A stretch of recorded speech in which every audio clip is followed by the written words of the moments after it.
আসসালামু আলাইকুম। আপনারা সবাই কেমন আছেন? আশা করি ভালো আছেন। আমিও ভালো আছি। আজকে আপনাদের সঙ্গে শেয়ার করব খুব কম সময়ের মধ্যে পকোড়া রেসিপি। হাতে যখন 10 মিনিট সময় থাকবে এই পকোড়াটা বানিয়ে ফেলতে পারেন। একটু অন্যরকমভাবে বানিয়েছি, দেখতে যত লোভনীয়, খেতে কিন্তু তার চেয়ে বেশি মজা। আর তৈরি করাও কিন্তু খুবই সহজ। তার জন্য পুরো ভিডিওটি স্কিপ না করে দেখবেন। আশা করি ভালো লাগবে। আমি কীভাবে এই পকোড়াটা বানিয়েছি সেটা আপনাদের সঙ্গে শেয়ার করছি। এখানে দেখুন আমি বেশ খানিকটা পেঁয়াজ কেটে নিয়েছি। পেঁয়াজটাকে এইভাবে কেটে নিতে হবে, কিন্তু বেশি কুচি করা যাবে না, এরকম ঠিক পেঁয়াজটা কাটতে হবে। ভালো করে আমি পেঁয়াজটা ছাড়িয়ে নিচ্ছি, যেহেতু জড়ি আছে, মুঠিতে কাটা হয়েছে। তারপর দিয়ে দিচ্ছি কাঁচা লঙ্কা কুচি, তারপর রসুন বাটা। এখানে আপনি কম বেশি ঝালটা বাড়িয়ে কমিয়ে নিতে পারেন। লবণ স্বাদ অনুসারে, হলুদ গুঁড়ো সামান্য, তারপর ধনিয়া গুঁড়ো, জিরা গুঁড়ো আর একটা ভাজা মশলা দিয়ে দিচ্ছি। দিয়ে মশলাটা আমি বাড়িতে শুকনো কড়াই ভেজে নিয়েছি। এখানে ধনিয়া গুঁড়ো, জিরা গুঁড়ো, শুকনো লঙ্কা, তেজপাতা একসঙ্গে ভেজে একটা মশলা তৈরি করে নিয়েছি। এখানে তারপর শুকনো লঙ্কা দিয়ে দিলাম সামান্য, ধনেপাতা কুচি দিয়ে বেসন দিয়ে দিচ্ছি। বেসনটা কিন্তু একদম অল্প করে দিতে হবে, বেশি একেবারে দেওয়া যাবে না। বেসনটা বেশি না হয়ে যায়, একদম পেঁয়াজটা যেন দেখা যায় সেরকমভাবে বেসনটা দিতে হবে। বেসনটা বেশি হলে কিন্তু খেতে ভালো লাগবে না। পেঁয়াজটা যেন দেখা যায়, বেসনটা অল্প করেই এইভাবে মাখিয়ে নিতে হবে, অল্প অল্প বেসন দিয়ে। দেখলেই বুঝতে পারছেন কীরকম হয়েছে জিনিসটা। ঠিক এরকম হবে। ভালো করে হাতের সাহায্যে চটকি মাখিয়ে নিতে হবে। এরকম মুঠো করলে যে একটা ডোয়ের মতন আসছে, এইভাবে করে নেওয়ার পরে এখানে আমি পাউরুটি নিয়েছি। পাউরুটিগুলোকে আমি ধারগুলো কেটে নেব সমান করে। এই রেসিপিটা কিন্তু খুব সহজ হয়ে যায় একদম কম সময়ের মধ্যে, আর খেতে কিন্তু ভীষণই মজা। ছোট থেকে বড় সবাই কিন্তু পছন্দ করবে। আমি সবগুলো পাউরুটি এইভাবে কেটে নেব, ধারের অংশগুলো।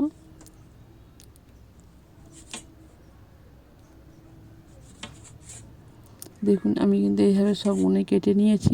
কেটে নেওয়ার পরে আমি এবারে মাঝখান দিয়ে একটা করে দেখুন এইভাবে কণা করে কেটে নিচ্ছি।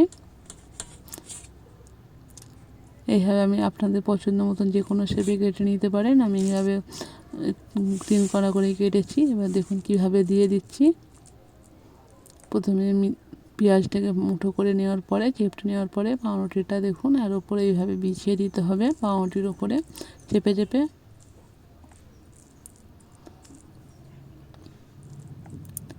ভালো করে দিয়ে দিতে হবে। দেখুন আমার একটা তৈরি হয়ে গেল। আমি আর একটা এইভাবে করে নিচ্ছি, আর একটা দেখিয়ে দিচ্ছি আপনাদেরকে।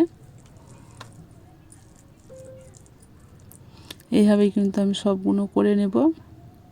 আমার এইগুলো কিন্তু হয়ে গেছে রেডি, আমি করে নিয়েছি। আর এখানে দেখুন কড়াই তেল দিয়ে দিয়েছি পর্যাপ্ত পরিমাণে।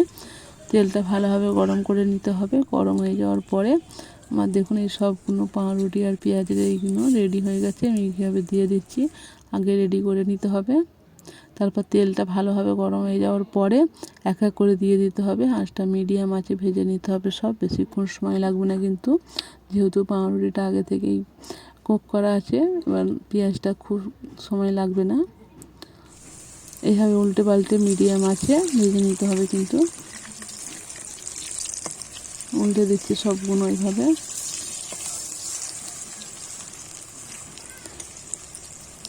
এটা কিন্তু খুবই মজা, বাচ্চারা বড়রা সবাই পছন্দ করবে। আর খেতে সত্যি এতটাই টেস্ট হয়েছে কী বলবো। একই রকম সে খাওয়াচ্ছে, এইভাবে খেয়ে দেখবেন। আমরা কিন্তু সবগুলো এবার উল্টে পাল্টে ভেজে নেব। দেখুন আমার কিন্তু এইভাবেই কালার যখন চলে আসবে তখন তুলে নিতে হবে। আঁচটা কিন্তু মিডিয়াম থেকে লো রাখতে হবে,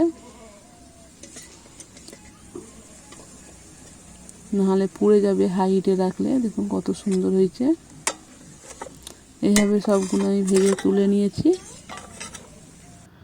দেখুন একটা জায়গায় নিয়েছি, দেখতেই পাচ্ছেন কত সুন্দর হয়েছে। এখানে আমি ভিডিওটা শেষ করছি। সবাই ভালো থাকবেন, সুস্থ থাকবেন।